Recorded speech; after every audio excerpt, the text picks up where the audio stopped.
विपक्ष की अगली बैठक की तारीख और जगह बदल गई है। अब शिमला की जगह बेंगलुरु में बैठक होगी, जो 13 और 14 जुलाई को होगी।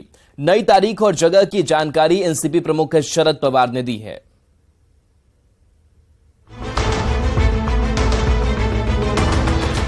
23 जून को पटना में विपक्षी दलों की बैठक हुई। उसी बैठक में ये तय हुआ कि 10 से 12 जुलाई के बीच शिमला में विपक्षी नेताओं की अगली बैठक होगी, जिसमें गठबंधन के नाम सहित तमाम मुद्दों पर एक राय बनाई जाएगी। लेकिन पहली बैठक की तरह विपक्ष की दूसरी बैठक की तारीख बदल गई है।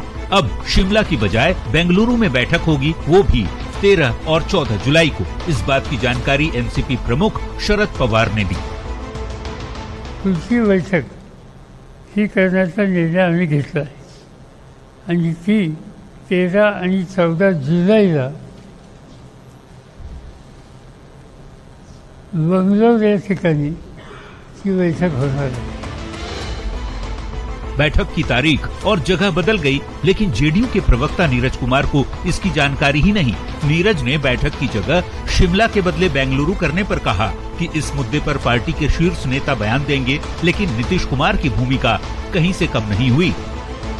ये तो आपसी सहमति से होता होगा ना, ऐसा थोड़ी मुझे इसकी जानकारी नहीं है, लेकिन यह निश्चित रूप से शीर्ष नेतृत्व के तमाम तथ्यों को जानकारी रहती होगी। लेकिन उद्देश्य तो सबका स्पष्ट है, इसलिए इसके बीच जो अंतर्विरोध खोजेंगे ना, वो मुगालते में जी रहे 2024 में मोदी का विदाई तय है। कहने को नीतीश कुमार विपक्ष को एकजुट करने की मुहिम में लगे हैं। कयासबाजी ये भी लगाई जा रही थी कि नीतीश को विपक्षी गठबंधन का संयोजक भी बनाया जाएगा। सवाल है कि ऐसे में जो घोषणा नीतीश कुमार को करनी चाहिए, वो शरद पवार ने क्यों की। न्यूज़ 18 के लिए पटना से आनंद अमृतराज के साथ ब्यूरो रिपोर्ट।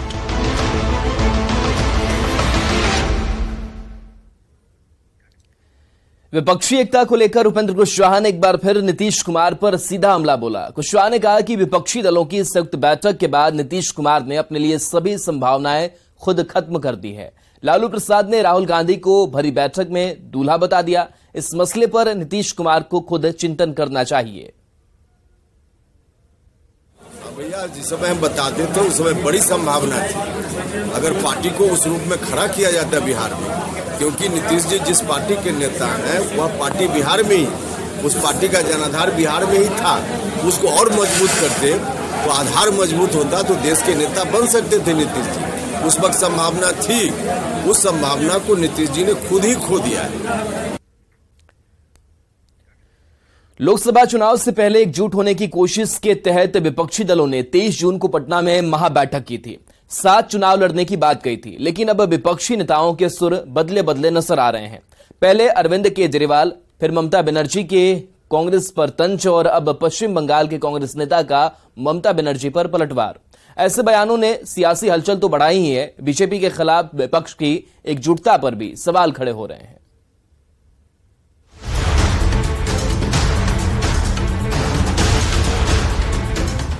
2024 की लड़ाई के लिए विपक्ष एकजुटता का ताल ठोक रहा है, लेकिन बीजेपी विरोधी दल एक दूसरे पर ही कीचड़ उछालने में व्यस्त हैं। पहले केजरीवाल की कांग्रेस से नाराजगी, फिर ममता बनर्जी ने कांग्रेस को बीजेपी के लिए काम करने का आरोप लगा डाला और अब पश्चिम बंगाल के कांग्रेस महासचिव विक्टर ने टीएमसी और बीजेपी की बी टीम बता दिया है।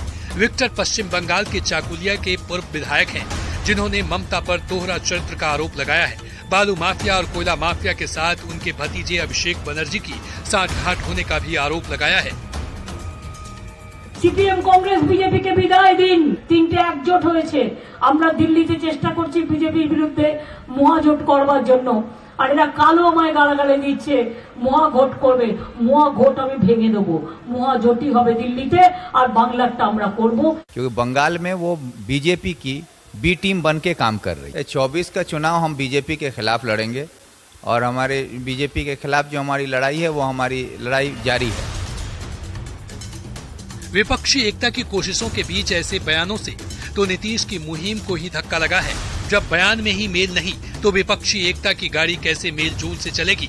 नीतीश कुमार ने भले ही विपक्षी एकता के लिए पसीने बहा रहे हों, पर यदि विरोधियों के बीच ऐसे ही बयानों के तीर चलते रहे तो विपक्षी एकता की कोशिशों को 24 की लड़ाई से पहले ही धक्का लग जाएगा। Bureau report, news 18।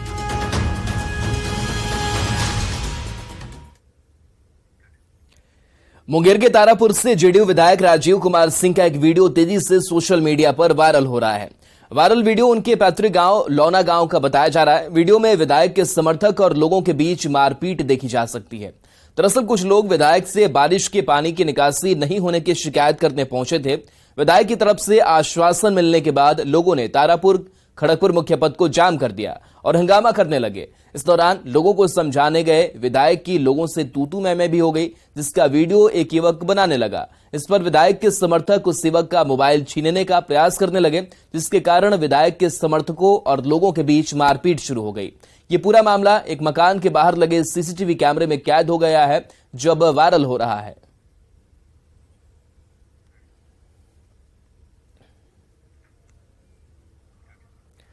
4 जुलाई से सावन शुरू हो रहा है, जो 31 अगस्त तक चलेगा। ऐसे में बाजार में शिव भक्तों का आना जाना बढ़ गया है। बाजारों में पश्चिम बंगाल के सेवड़ा फुली कांवड़ की खूब डिमांड हो रही है। दुकानदारों को भी उम्मीद है कि इस बार पिछले साल के मुकाबले ज्यादा कांवड़ की बिक्री होगी। ऑर्डर आए हैं अभी तक? 10 से 15 कांवड़ का भी ऑर्डर आ चुका है। क्या लग रहा है इस बार 2 महीने का लगभग सावन है, तो ज्यादा ऑर्डर आएंगे कि पिछले साल जैसा ही आएगा? ज्यादा की तो उम्मीद है, बाबा की इच्छा। दाम का क्या है, पिछले साल वाला ही है कि कुछ वृद्धि हुई है इस बार? कुछ बढ़ी हुई दाम है, 20% के आसपास बढ़ी हुई है। अगर एक साधारण कांवर तैयार कराते हैं तो कितना देना होगा? कम से कम 500 रुपए सेट हो जाए, 500 रुपए में सेट हो जाती है कांवर। और ये सब जो अभी दिखा रहे हैं कि भगवान शिव है, यहाँ पे तमाम कलश है, जो सजावट है, इसका कुछ अलग से चार्ज लगता है कि कांवर नहीं? सब अलग से चार्जेबल, अलग से। कांवर बना हुआ है, प्लास्टिक मूर्ति लगा हुआ रहेगा तो 500 रुपए चार्जे। जिस तरीका से पीतल का सामान लगाइएगा तो महंगी पीतल के सामान होती है, 2500, 2000, 5000 सब तरह का बन जाता है। ये जो फट्टा है जो कांवर में विशेष योगदान देता है, ये कहाँ से आया है और इसकी क्या विशेषता है? ये सेवड़ा फुली से आती है, फट्टी बंगाल से। इस कारण से इसमें लचक अधिक होती है, यहाँ के बांस में लचक नहीं होती है। बिल्कुल, तो यहाँ साफ तौर पर आप देख सकते हैं कि बंगाल से ये जो कांवर के लिए विशेष फट्टी होती है वो मंगाई गई है, और उसी का डिमांड भी है क्योंकि ये थोड़ा लचीला होता है। ऐसे में जब कांवर यात्रा में लोग शामिल होते हैं, भगवान शिव को चढ़ाने के लिए जल ले जाते हैं, तो उनके कंधे पे ज्यादा वजन नहीं पड़ता, भार नहीं पड़ता, और उनकी जो यात्रा होती है वो थोड़ी आरामदायक होती है। यही वजह है कि इस बार इस कांवर की ज्यादा डिमांड हो रही है।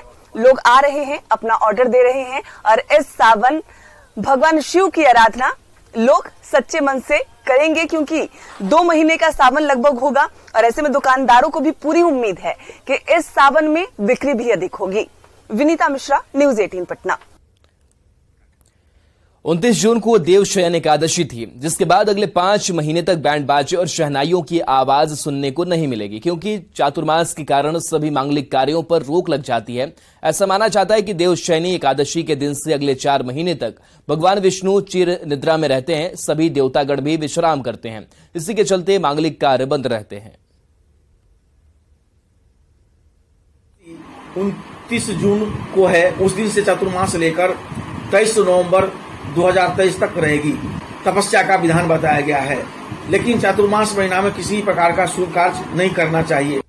आज देवशयन एकादशी है, और आज से अगले 5 महीने तक आपको बैंड बाजों की धुन, या यूं कहें सहनाई की धुन नहीं सुनाई पड़ेगी, क्योंकि देवशयन एकादशी के बाद भगवान चिर निद्रा में चले जाते हैं। और ऐसा माना जाता है कि भगवान के चिर निद्रा में जाने के बाद जो भी मांगलिक कार्य हैं वो मांगलिक कार्य बंद हो जाते हैं।